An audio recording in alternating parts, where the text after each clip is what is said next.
যারা বাইরে দেশে আছো তারা যে বকদনুস খেয়ার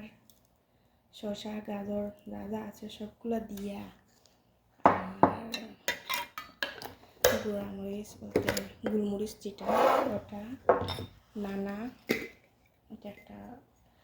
পাতার মতন ওই যে কিতার পাতা কয়টারে আমরা বাংলাদেশে আছে ইন্দুরা পূজা করে তুলসী পাতা এরপরে দিবা একটা জিরার গুঁড়া এরপরে দিবা একটা লবণ আছে টক লবণ মানে লবণ মনে হয় সম্ভবত টক টক করে সামান্য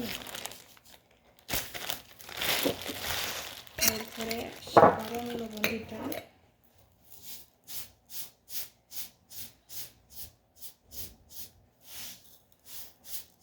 সাধারণ লবণ আর মানে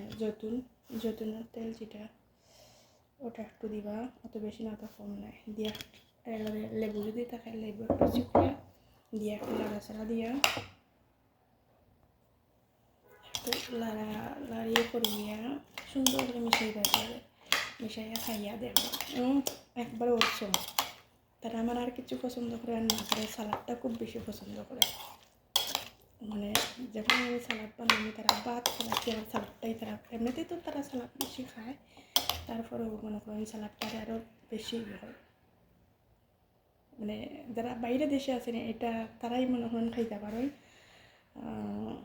সব জিনিসও হয়তো কম বেশ খাইতে পারেন হাতের কাছে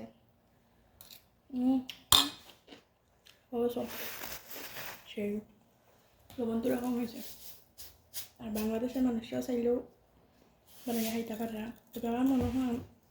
যে কাসন্দি আছে কাসন্দিটা দিলে আরও সেই রকম হইল না স্বাদ